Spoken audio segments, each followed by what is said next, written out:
สะภะคะวะโตอะระหะโตสัมมาสัมพุทธัสสะนะโมตัสสะภะคะวะโตอะระหะโตสัมมาสัมพุทธัสสะนะโมตัสสะภะคะวะโตอะระหะโตสัมมาสัมพุทธัสสะนะโมพุทธายะนะโมธัมมายะนะโมสังฆายะ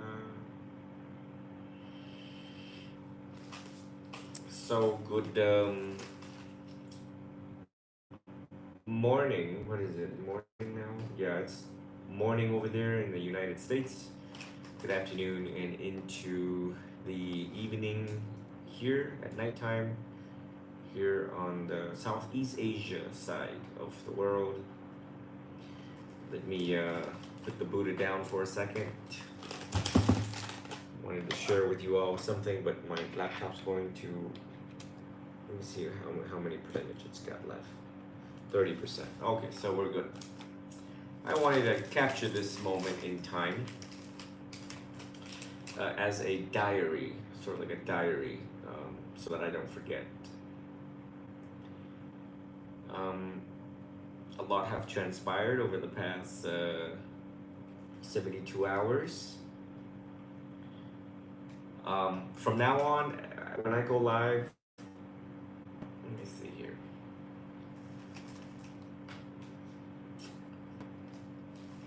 Well, after this trip, I'm going to say that I'm in Southeast Asia.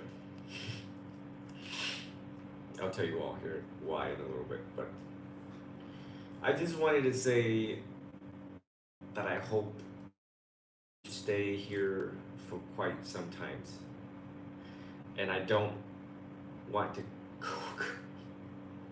come back to the U.S. I really don't. I hope that the causes and conditions allow me to be here for a very long time.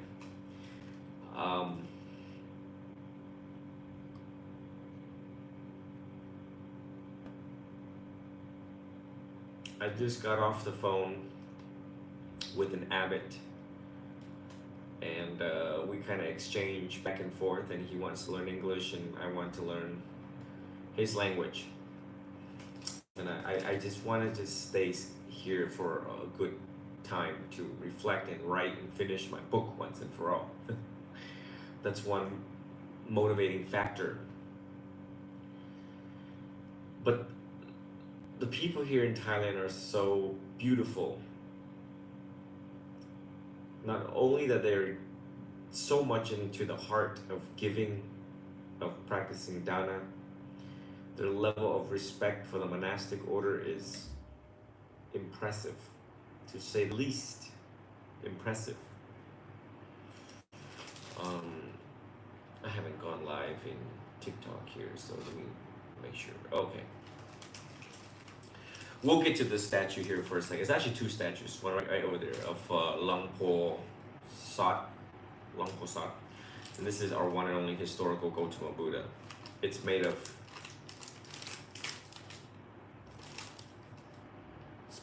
plastic, and I think Langpo Sot is rubber or hard plastic, but we'll get to this in a second. It's very meaningful. It's very yes, this is very, very, very meaningful. But I don't want this to escape my mind. I want to give credit where credit is due. You know, all the way to my left right there. So as I go walk up the stairs, the female population and typologies of people, they like rush out of the way. I mean, glue themselves to the wall and puts their head down as the monk passes by. It reminds me of the one time that I worked at the jail. Always that account. All right, so it's okay. One of the. It reminds me when I was working as an interpreter at the jail, and there was a captain that I knew of I don't know him personally. It was the captain that I knew of, who was within the intelligence unit. So I was at this part of the jail working there, and it's very serious. It's they investigate crimes that happens in the jail and information outside and inside and so on. So I was an interpreter just watching, I watch a lot, just waiting for my assignment to come along. Um, and as he walked through the door, I almost didn't recognize him, but of course these guys did because this man is a captain. So he walked really fast into the door, and as soon as he walked in, it was kind of like a 5-star general walking into a room. And I've never seen cops like in a attention state. And saluted this guy, and I realized who he was. I remembered his face, and so I was like, it brought back that memory when I was in the hallway, and I had to go and get some stuff at 7-Eleven, and yes, there's a 7-Eleven here. It's funny. I'm telling you, culture, tradition, heritage, everyone just moves out of the way. Now, what's also impressive is I'm in the streets, and for example, I had to get a cover just in case when I'm around close quarters with people, especially on the train or not a train, what is it, bus, with the underground tunnel system, that train. So I cannot speak Thai, and I tell them that, and I said, Long Pi from America, no speak Thai, and they like smile, and they still greet me with 2 hands together, and I reach in for 15 baht, that's the currency, 15 baht, and and they say something in Thai that is indicative of no, I want to make merit. I just want you to have this. I'm not going to charge you money. So I tell them Anumodana, and of course, so they know I'm getting ready to chant. So give them the blessing. Sapitiyo Viwanchan Saparoko. Oh, I'm telling you, it just wins my heart. It was such much needed medicine for my heart as a monk. Um, just I lived in America for so long, and that just some of the heartbreaking things that I've witnessed. It broke my heart. America broke my heart. It literally broke my heart. And I'm just not ready to go back yet. And I hope that all the causes and conditions don't make me having to come back. Okay, let's get comfortable. Let's get into this talk tonight. Furthermore, by the way, the owners here, the owners here also let me stay here rent free. It's I can't describe the feeling when they just know how to give more and take less. And mind you all that the market that I just came from, some of these merchants are poor, very visibly poor, and yet by any and all means they were going to make this merit. And so I'm not used to it because once again I lived in America for so long that I literally in those seconds I have to like remind myself of our rules, the Vinaya, that a monk cannot refuse what is being offered. Okay. The other thing is that after they know that I'm from America, I mean, just think about it. If you were a merchant and a monk approaches you and he clearly says that he's not from here, he's from America out of all places, one would automatically assume that this American monk, this whatever Vietnamese American monk, obviously has money. So let's charge him anyways. Like the speed of our thoughts, you all know that. You know what I mean? The speed of your thoughts. Just look at the speed of your thoughts. Okay.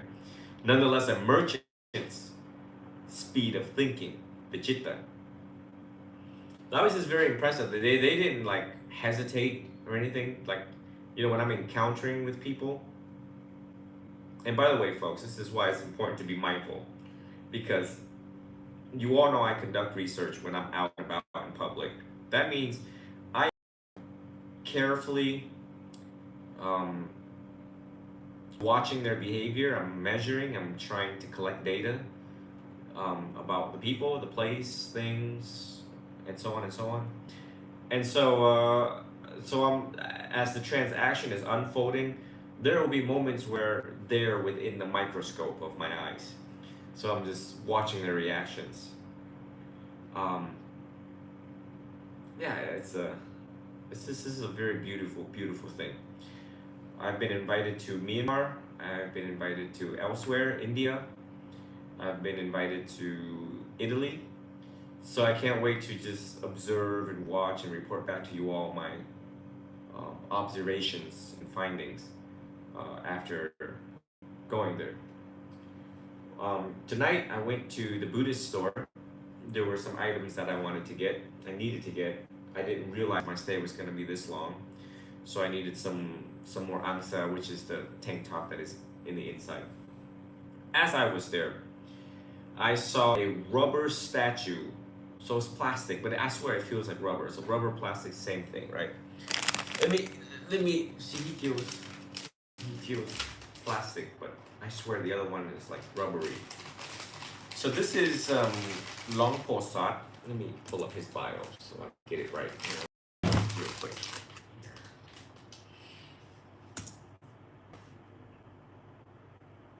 Okay, this is Long Po Sot, SODH Candasaro, which is CANDASARO. All right.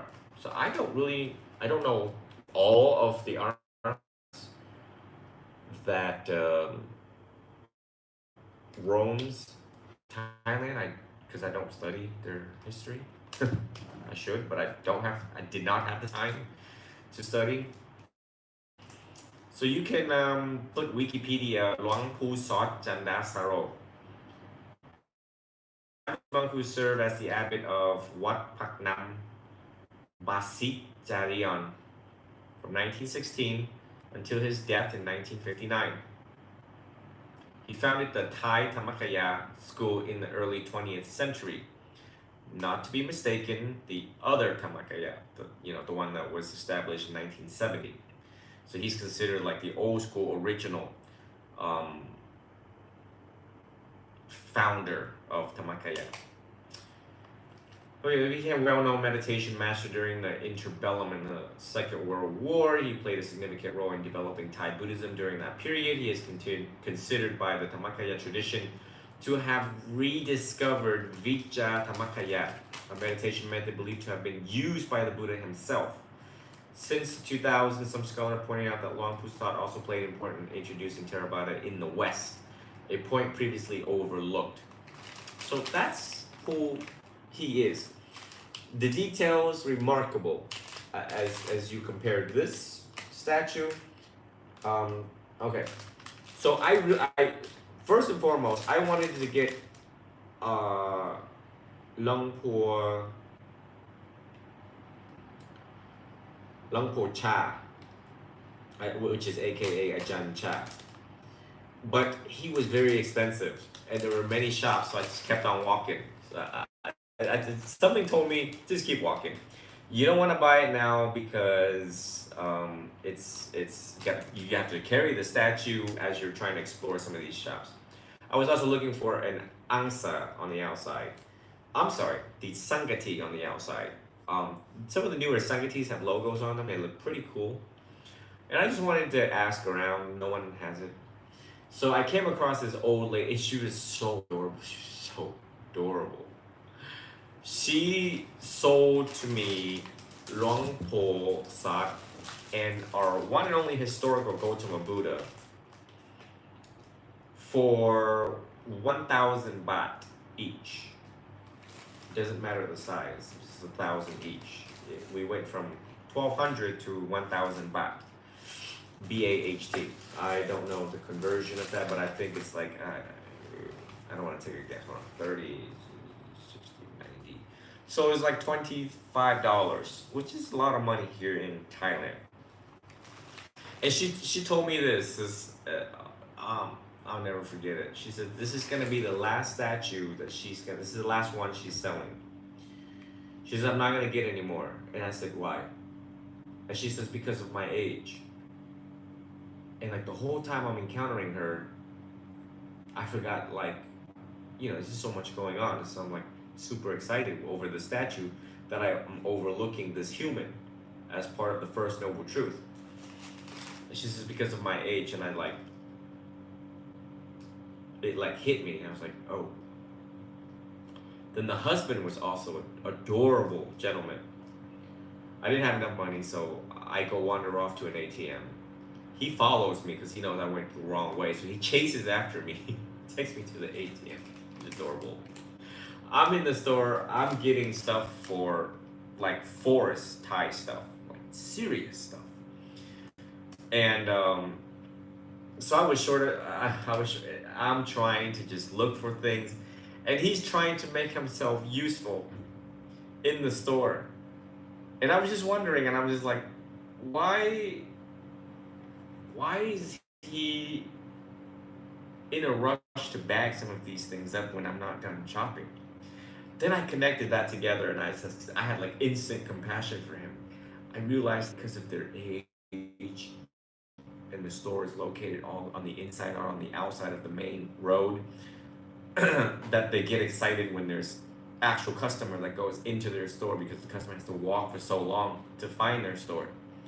And the other thing is, until you reach this particular age, and it's part of the depression of old people, seasoned people, is that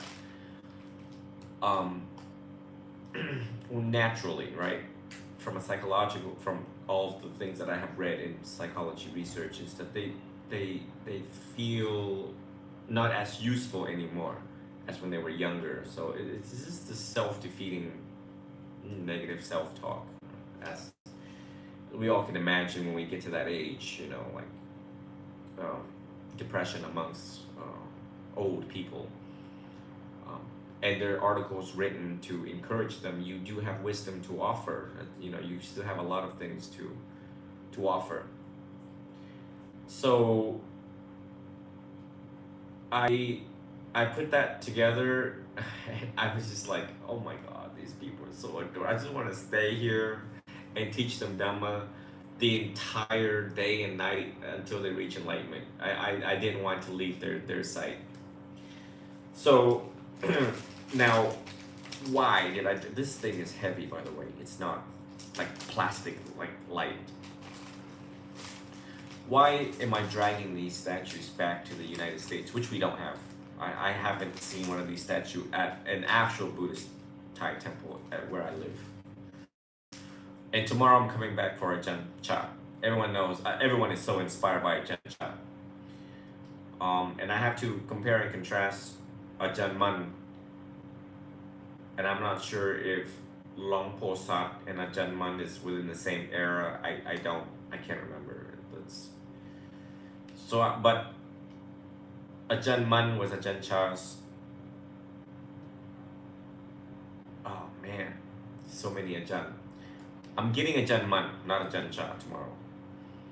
Ajahn Mun is Ajahn Chah's teacher. And I just like him because of his personality. Okay, give me one second here.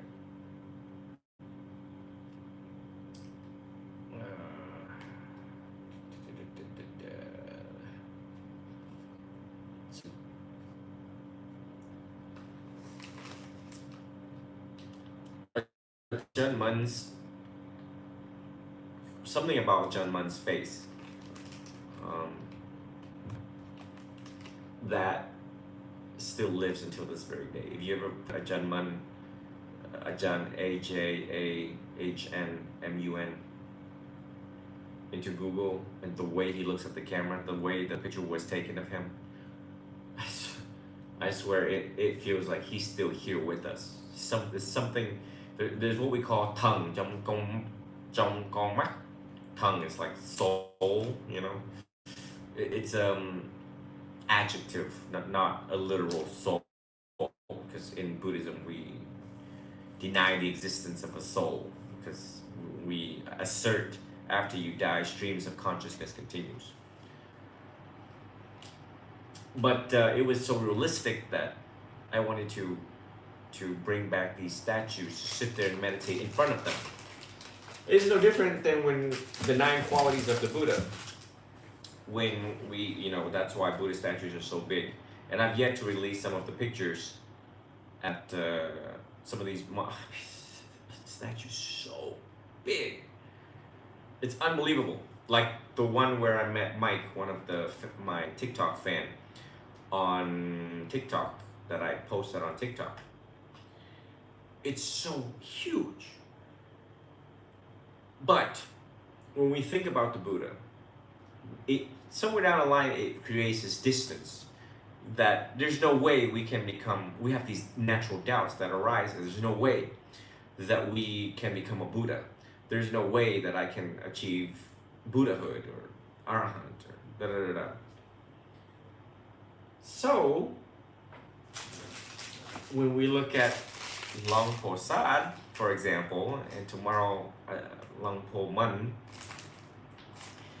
these were real humans, most recent humans. So indeed, he died, Long Po Sad here died on February 3rd, 1959. But historically speaking, it's still very soon. It's not like, oh, well, Long Po Sad died during the times of perhaps Jesus, perhaps the Buddha 2,000 years ago. And it's like, what that was 2,000 years ago, what proof do we have, So I thought it was amazing. And mind you, there are bronze statues at Thai temples. I mean, they have more prestigious statues. But there was something about the color and something about these dolls, these statues. I'm holding it, you guys can't see it. I don't want to really open it because I have to travel a lot. I can't imagine the amount of traveling I have to do the next month. But this fabric is the same fabric that I'm wearing. The details they put into him. Now, when he's sitting in front of me and I'm staring at his face, do you know what I'm reminding myself of? That all of us, not just me, all of you, it's about you, it's not about me. All of you can in fact achieve Arahantship like these guys. And I wish I had time when I was in the US to study all of the Arahants under Ajahn Mun. And I don't really know how many Arahants total in totality in Thailand ever since. I don't know, is it safe to say more than 100? I don't have the history in my head to confirm. I can only guess, postulate. But yeah, I can't wait to sit there and stare at Ajahn Mun.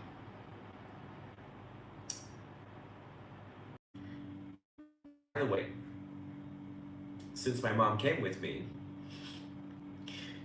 on this trip to Vietnam, not to Thailand, we got into it again, which is not surprising, right? Because every 6 months, me and my mom gets into it.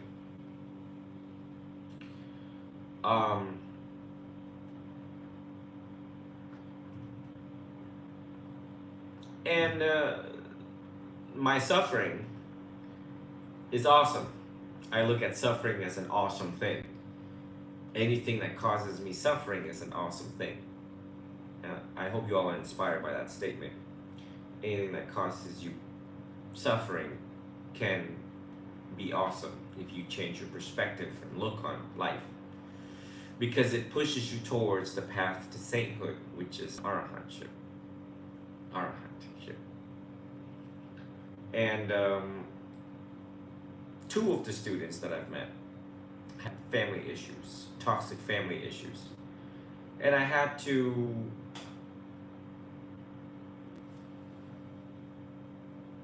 Give me one second. This is why I don't like to go live, because you get so many people writing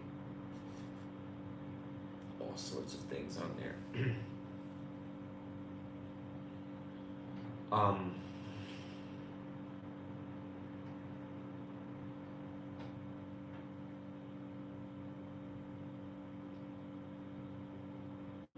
I had to really tell them my view, my actual view and perspective in family life.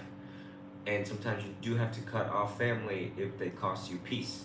If they obstruct your spiritual path, it's okay to let them go for a time. And that I did on this trip. It's supposed to be a memorable, happy mom and son type deal. Like, just chill out. She just doesn't know how to chill.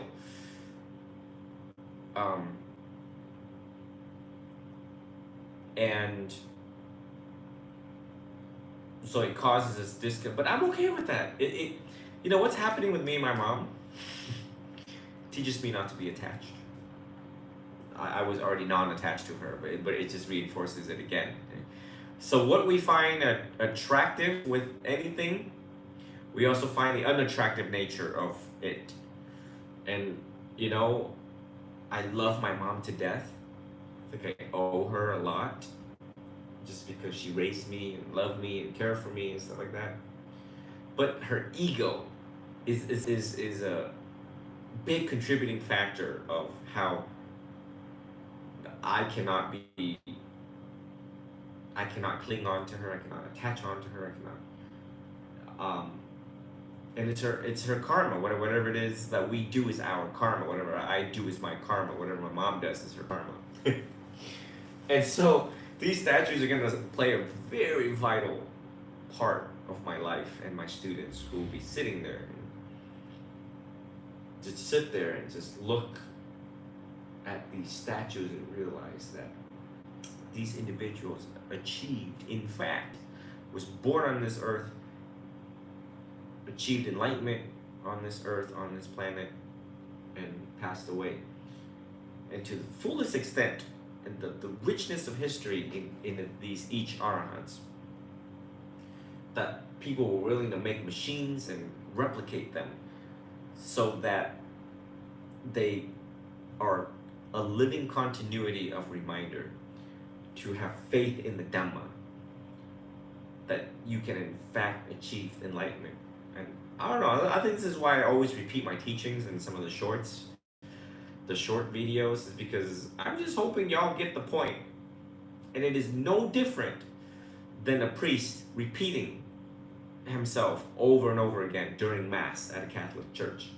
So look at the way how they do things, and you look at the way how I do things, and it's just like, you know, and we know a student who gets it because they call us, or they appear, they show up, and they tell us what they have learned. They tell us what they have internalized. And we release.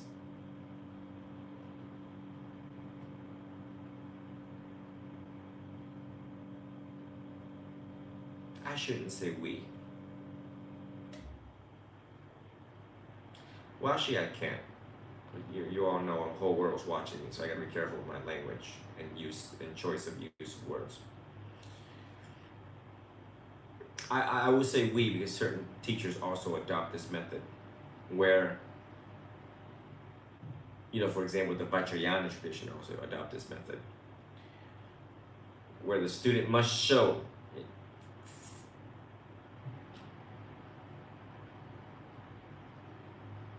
comprehensive, effective understanding before moving on to the next level of academic study, meditation instructions, and so on and so on and so on. Wait till you get there, okay? It's no different than our school system, which is you can't get to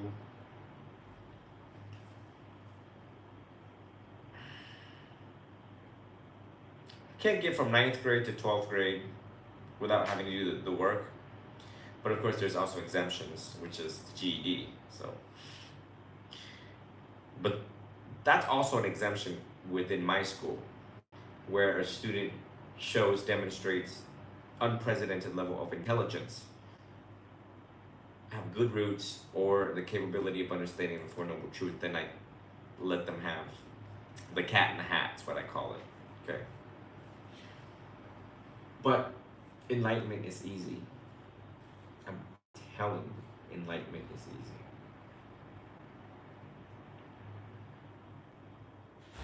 So when I'm buying these statues, it's more for you guys than it is for me. And I hope that it will draw you all towards me and my school in some way, shape, or form. I you know, to have some things that are different than other monasteries or other teachers. I hope to see my students become arahants in this lifetime.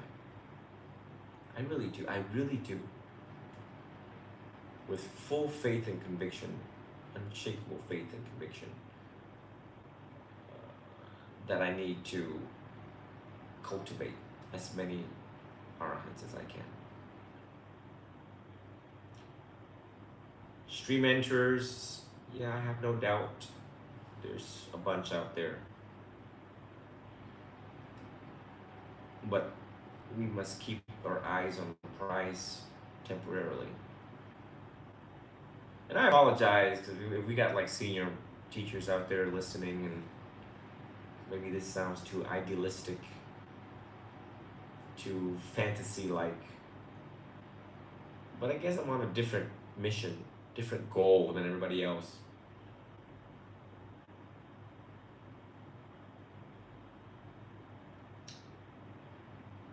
It's easy to get sucked into the material world. It's easy to get sucked into the pleasure realm.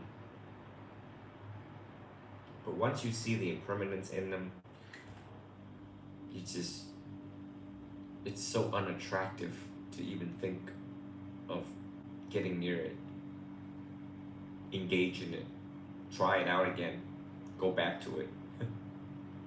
You know, it's like smoking cigarettes. You think of the nicotine, you think of whatever flavor that you like, but then once you've actually seen a lung cancer, or a doctor operates a lung and show you what a lung looks like after 10 years of smoking, and you internalize this damage that this little thing can cause to your precious lungs, the tree of your body, you are convinced never, ever even get near the smoke being a victim of secondhand smoking. You just wouldn't. So I hope that when you study and practice the Dhamma the right way,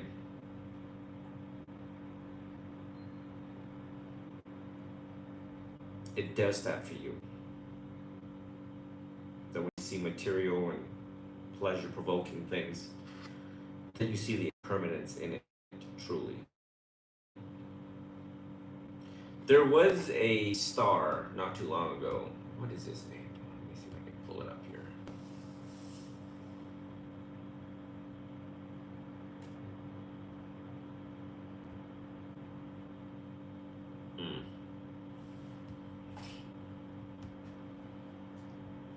Some of these monks now get to know me, and they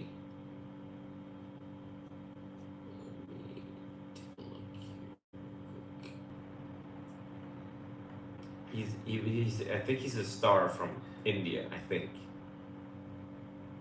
And he tried out Buddhism for 1 month. And the totality of the 8-minute video summarizes the internalizing full understanding on its depth, the word impermanence. Not everyone lasts forever. Your parents are not going to last forever. Nothing lasts forever. Things are subject to change. That is for certain. And that sounds really simple and very easy to dismiss.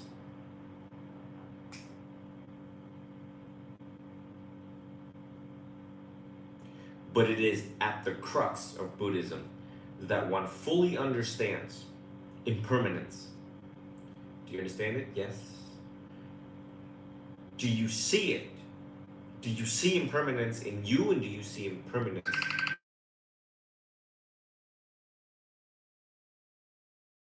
Do you see impermanence in other people? In other people.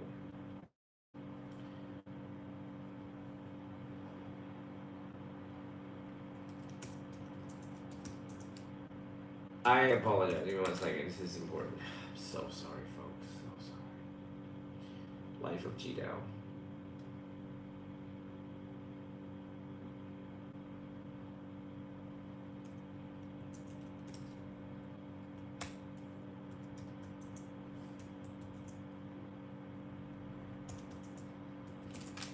Oh God, I swear. This is my karma every time when I'm trying to do something. Always interruptions. Part of being 911 TikTok monk, I guess. So back to the impermanence thing. It is crux, key, perennial, salient in Buddhism. And it is no wonder why they take to the extreme practice of meditating in front of a dead, active, rotting corpse to see it. And even the cremation process is they take the body, they put on a bunch of sticks, and they light the body on fire, and they're like, oh, look at it, very slowly. Watch it disappear, the dissolution of the flesh, subsequent dissolution of the body. And then, the teachers stand around and they look at the student like, do you get it now? Do you understand what impermanence is? What is impermanence? They're like really ingrained into their head. But it's awesome to see impermanence, to realize impermanence. It's liberating. But that's the word. It is very liberating. So, I think my standpoint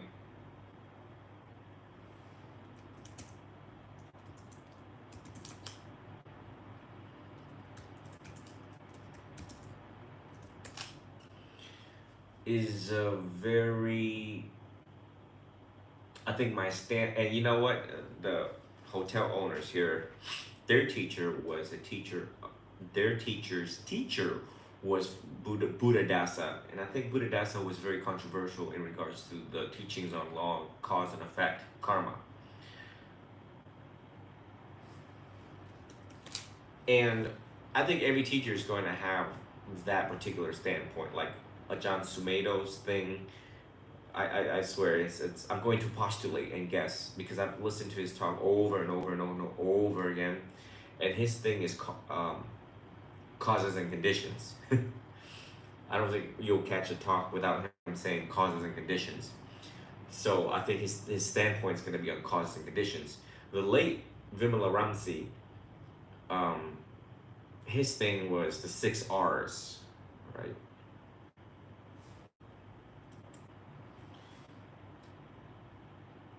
And my thing is going to be unshakable faith and confidence in achieving arahantship in this lifetime. And that it is easy. And of course,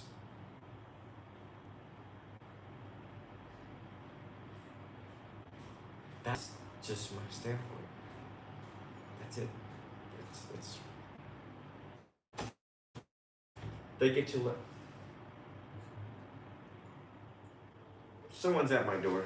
You guys give me 1 second.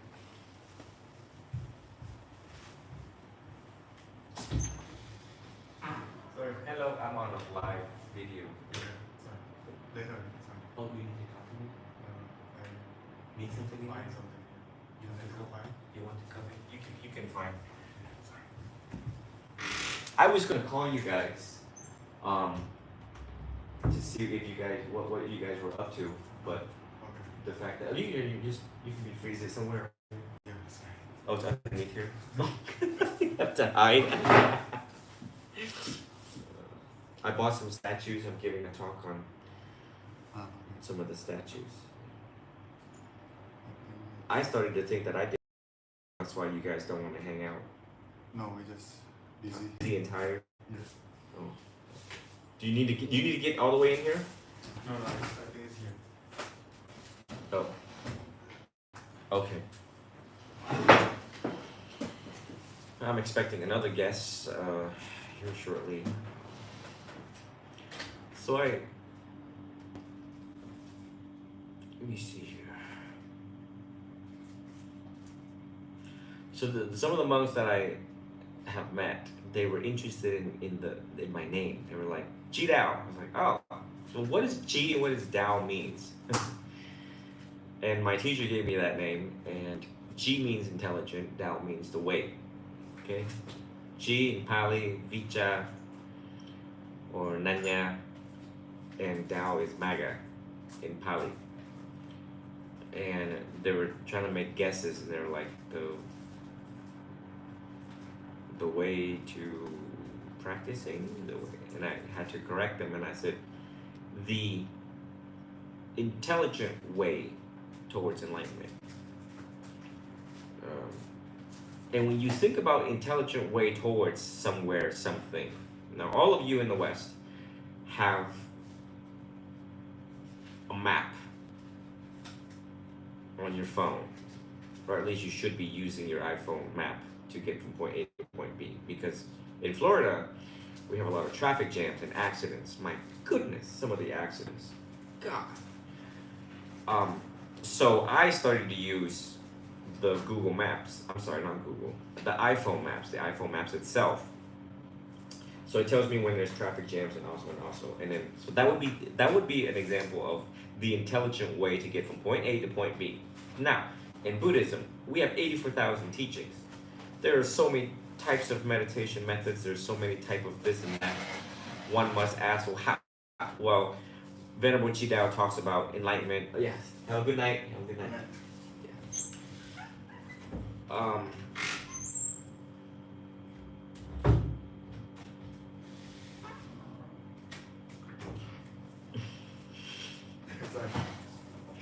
You look like a samurai.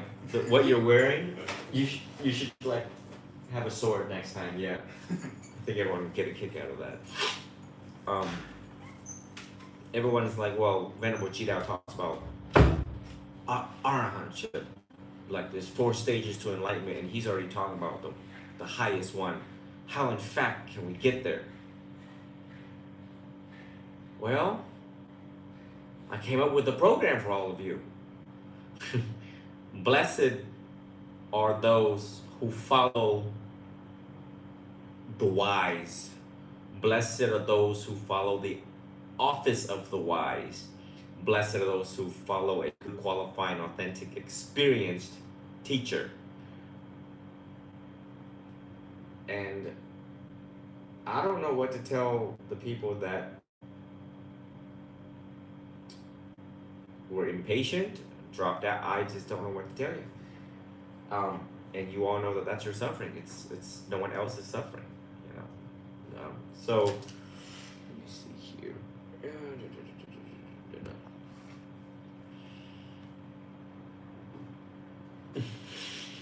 One second.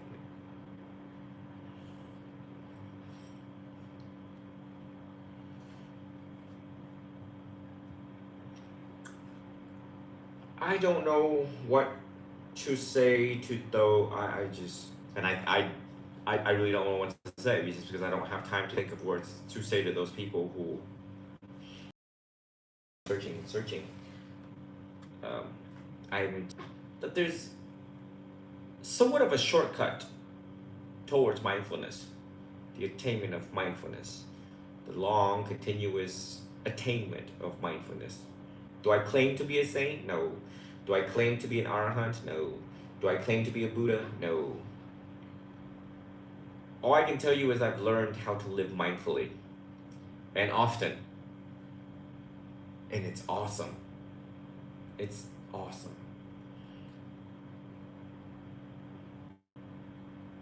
And the first part of the program is to understand the mind from the different science that we have. Psychology would be one of them. Cognitive behavioral would be one of them. All the theories that is attached to it, but we've shortened it down to CBT, cognitive behavioral therapy, which is also known as cognitive education.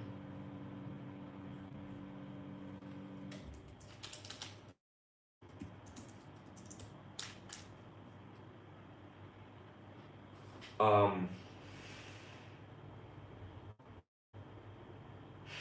my other guest is here. Oh my god, I'm trying to give a serious talk.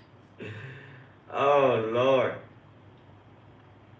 But at least I got to talk to you all for 46 minutes.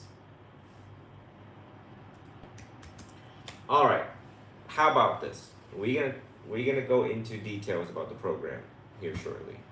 I know there's new and joining, so I invite you all to go to my YouTube and just put in cognitive behavior therapy CBT program.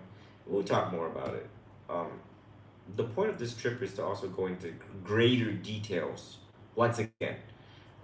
Number one, for the new followers, and number two, to reignite that interest back again.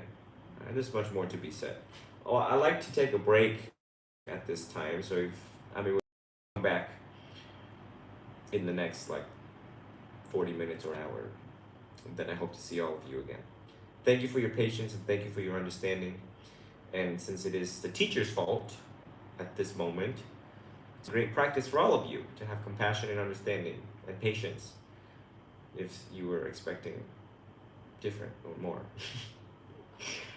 So, see you all soon, and you can merge on. While you wait, you can merge over to my YouTube for additional in-depth teachings, previous.